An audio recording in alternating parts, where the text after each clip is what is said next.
Olá, vamos falar sobre a nova grande promessa da inovação em fármacos, RNA interferência saindo do laboratório para a clínica. Bom, vou falar um pouco sobre o RNA. Essa molécula, ela foi descoberta em 1868 por Friedrich Nietzsche. Ela tem uma única fita em sua composição, diferente do DNA, que é maior e tem a forma de uma fita dupla. Além disso, o RNA ele armazena e transmite informações genéticas que ajudam a sintetizar proteínas essenciais à vida, através do RNA mensageiro e do RNA transportador, que carrega os aminoácidos necessários que serão utilizados na formação das proteínas até os ribossomos, para que haja a síntese de proteína. Recentemente, o RNA foi identificada como um possível produto capaz de transformar a forma que realizam terapias com elevado número de doenças, que são doenças congenitais, como tumoral e de agentes infecciosos e até mesmo os vírus e outras doenças também humanas, que poderão ser controladas pela ação dessa molécula. É importante também sabermos um pouco mais sobre o RNA, até porque, como estamos vivendo no meio dessa pandemia do coronavírus, ouvimos muito no jornal, na TV, que podem ser feitas vacinas de RNA mensageiro. É importante entendermos como as informações genéticas são armazenadas e utilizadas dentro do nosso organismo. E o RNA, ele atua diretamente na produção dessas proteínas, enquanto o RNA mensageiro, ele é um instrumento que a célula tem para pegar um determinado código genético e enviar até a estrutura que produz novas proteínas. Assim, ele ensina até a célula da pessoa a produzir proteínas para gerar uma reação de anticorpos contra a espelícula do coronavírus. Quando essa pessoa for vacinada, os estudos mostram, né? Então, ela estará se prevenindo, ela estará prevenida, né, com anticorpos, destruindo essas películas que podem até impedir a infecção da Covid-19. Então, isso acontece porque no RNA mensageiro dessa vacina, ela entra nas células do organismo produzindo proteínas especificadas no RNA mensageiro e sem ter a possibilidade de afetar a nossa saúde. Obrigada.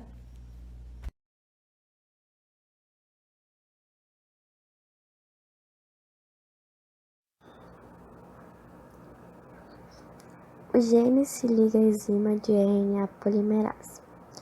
A fita de DNA abre e forma a fita de RNA mensageiro a partir das bases nitrogenadas. O código de DNA determina cada ordem da base nitrogenada e nesse processo é chamado de transcrição, a formação da molécula do RNA. E o RNA mensageiro tem filamentos simples e contém base nitrogenada, e a cada base os seus códons, que codificam os aminoácidos. A partir daí, o RNA mensageiro se desloca do núcleo para levar informações ao citoplasma, onde encontra o ribossomo. Eles se ligam, o ribossomo lê o código do RNA mensageiro e com isso ele vem e produz os aminoácidos.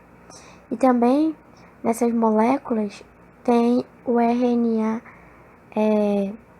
de transferência ou transportador, que é responsável de levar esses aminoácidos ribossômicos ao RNA mensageiro, que lê as sequências de bases 3 vezes, e esse RNA transportador ele proporciona os aminoácidos correspondentes, que são adicionados nessa cadeia crescente de aminoácidos, e no final dessa cadeia ela dobra-se e forma a proteína.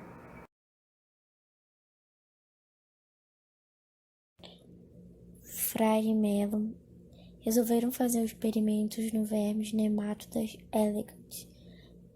Como observa-se na figura, os nemátodas senso e antissenso com fita simples, ao ser injetado esse gene, ele não demonstra efeito nenhum. Porém, no RNA de dupla fita, ele já demonstra um efeito que a torção, como pode ver, e a partir desse momento que os pesquisadores viram que na dupla fita tinha efeitos maiores do que nos nemátodas de fita simples, eles começaram a chamar de RNA de interferência ou RNAi.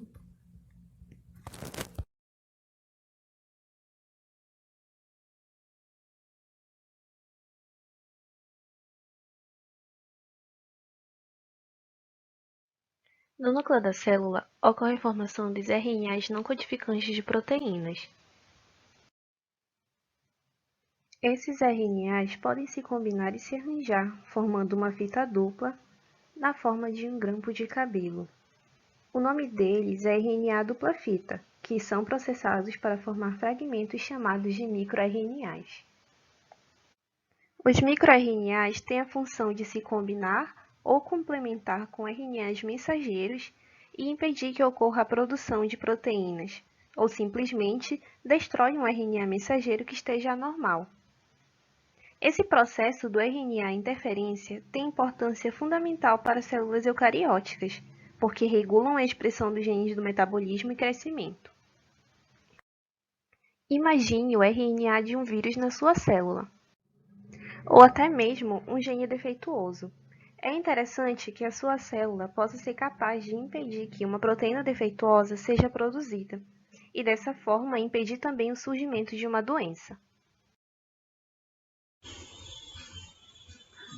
O RNA de interferência é um processo natural de silenciamento gênico que regula a expressão gênica. A descoberta do RNAi foi revolucionário que ganhou o Prêmio Nobel de Medicina e Fisiologia no ano de 2006.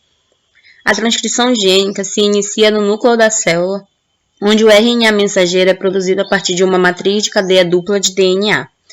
O RNA mensageiro se desloca até o citoplasma, onde os ribossomos traduzem o RNA-M em proteínas. As proteínas intermediam todos os processos celulares, tanto em condições normais como de doenças, com certas proteínas envolvidas na causa ou na via da enfermidade. Até o momento, as proteínas causadoras de doenças têm sido alvo de tratamentos convencionais como pequenas moléculas sintéticas e anticorpos monoclonais. O mecanismo do RNAi permite o silenciamento transitório e seletivo de qualquer gene visando a degradação do RNA mensageiro, impedindo a expressão de proteínas e a sua função na doença. Uma empresa especialista está desenvolvendo uma nova classe de medicamentos que utiliza a função do pequeno RNAi ou RNASI, moléculas que intermediam o RNAi, ao sintetizar quimicamente e administrar moléculas do RNASI, gene específica. Essa empresa poderá aproveitar o processo natural do RNAi para direcionar o silenciamento gênico, representando uma nova fronteira no tratamento de doenças. Um RNASI é uma pequena fita dupla de oligonucleotídeos, na qual uma das fitas, a chamada fita guia, é complementar ao RNA-M-alvo. Um RNASI é reconhecido por um composto complexo chamado silenciador induzido por RNA-RISC, fazendo com que o RNASI duplo se abra, levando a fita guia a ser carregada no RISC. O complexo RISC degrada o RNA mensageiro, interrompendo a síntese da proteína específica codificada por esse RNA mensageiro, reduzindo a expressão gênica indesejada. O RISC carregado com a fita guia pode gerenciar as cópias do mesmo RNA-M e destruí-las, ou seja, as ações do RNASI são catalíticas. O RNA de interferência é uma abordagem inovadora que visa direcionar e silenciar qualquer gene que causa doenças, inclusive aquelas que não podem ser tratadas por outros medicamentos mais convencionais. A empresa citada anteriormente é a Alnylam. É considerada uma empresa especialista e que lidera a tradução do RNA de interferência em inovadora classe de medicamentos. Essa foi a minha explicação. Espero que todos tenham entendido como funciona o RNA de interferência na célula.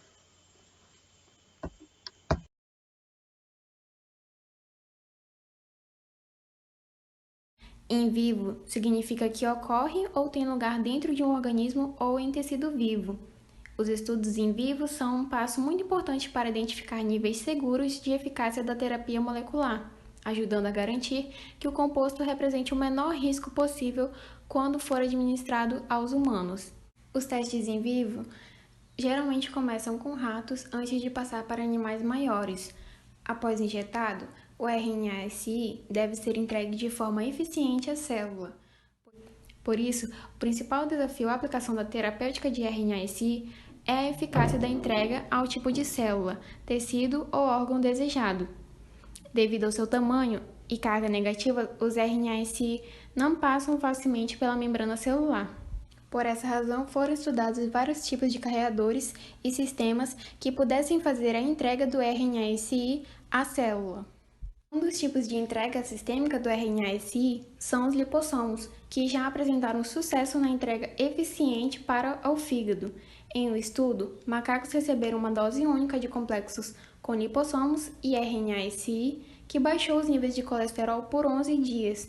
Não foram observadas anormalidades nos organismos dos macacos, comprovando assim o potencial deste método na entrega do RNA-SI. Uma outra abordagem comum e mais moderna para a entrega de RNA-SI é a fusão de anticorpos com, por exemplo, proteínas. Alguns pesquisadores desenvolveram uma fusão entre a protamina, uma proteína que se liga aos ácidos nucleicos, com um anticorpo direcionado contra a proteína do envelope do vírus HIV tipo 1, e misturaram a RNA-SI com a proteína de fusão formada. O tratamento fusão protamina-anticorpo com a RNA-SI suprimiu a replicação viral de células infectadas pelo vírus HIV tipo 1. Embora avanços significativos tenham sido feitos no desenvolvimento de entregas eficientes nos testes em vivo, ainda existem muitos desafios e barreiras que devem ser superados para alcançar a formulação ideal em termos de seletividade, eficácia e segurança. Interferindo no genoma humano com fins terapêuticos. Sabendo que o processo de RNA interferência pode atuar impedindo, por exemplo, o desenvolvimento de uma proteína causadora de doença, degradando o RNA mensageiro, a partir desse processo é possível prever que teremos a criação de medicamentos com síntese química e a administração de moléculas de RNA-SI gene específicas, aproveitando ao mesmo tempo esse processo natural para direcionar o silenciamento gênico, que viria a ser o causador da doença, possibilitando o tratamento ou terapia da doença que tenha necessidade médica com difícil atendimento, das quais podemos citar doenças cardiometabólicas, doenças infecciosas hepáticas e do sistema nervoso central e doenças oculares. Para ser mais específico, estudos têm sido ampliados utilizando a terapia de doenças com o processo de RNA interferência, pois já têm sido empregados em testes no tratamento de HIV, que é o agente etiológico da AIDS, atuando como um antiviral. O AMDI, que é a degeneração macular relacionada à idade, que é a perda da visão, geralmente aos 60 anos, que nesse caso é introduzida uma injeção intraocular com siRNA, que silencia uma expressão de gene de vasos como no caso um receptor causador da doença. Infecções respiratórias por vírus respiratório sincicial, que é o RSV.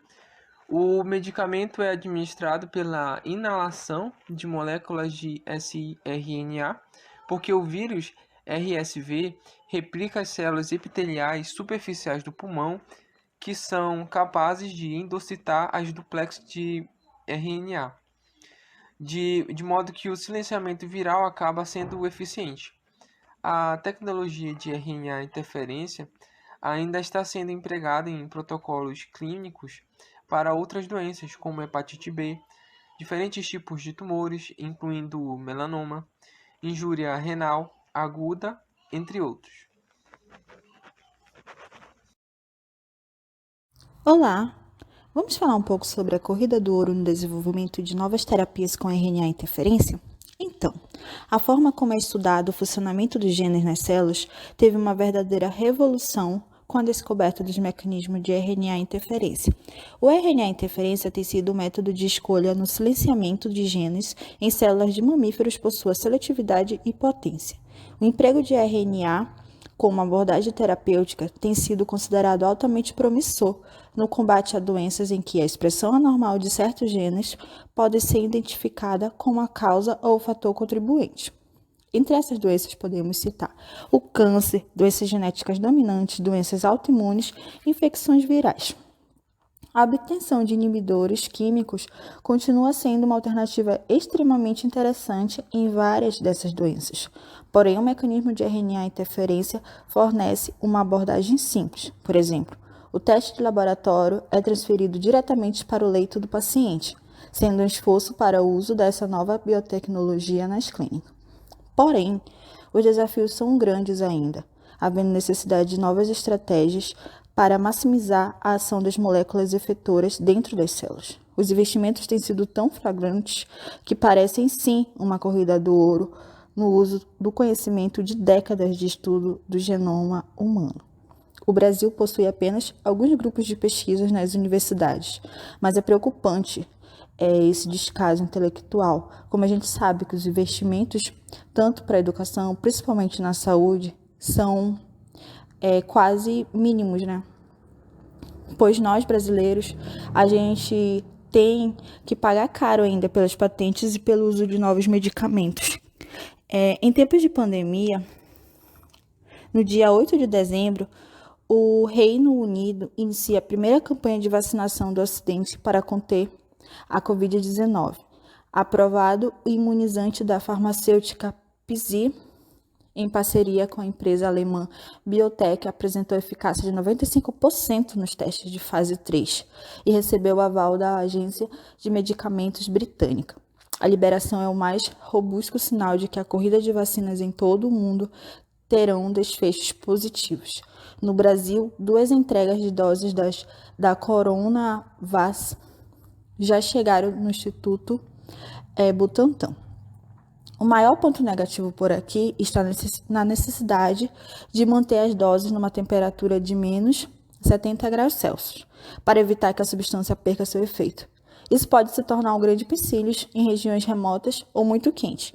Em entrevistas recentes, os representantes da Pfizer disseram que estão pensando em soluções e tecnologias para garantir essa temperatura tão baixa, que chega a ser mais fria que o inverno da Antártica. Para o Brasil, outro problema seria a disponibilidade desse imunizante no país. Por ora, não há nenhum acerto para comprar ou transferência de tecnologia ao país. Mesmo se o governo brasileiro e as suas empresas fecharem um acordo, as primeiras doses só chegariam aqui a partir do primeiro trimestre de 2021. Mas a gente não pode perder a esperança, né? Tchau, pessoal!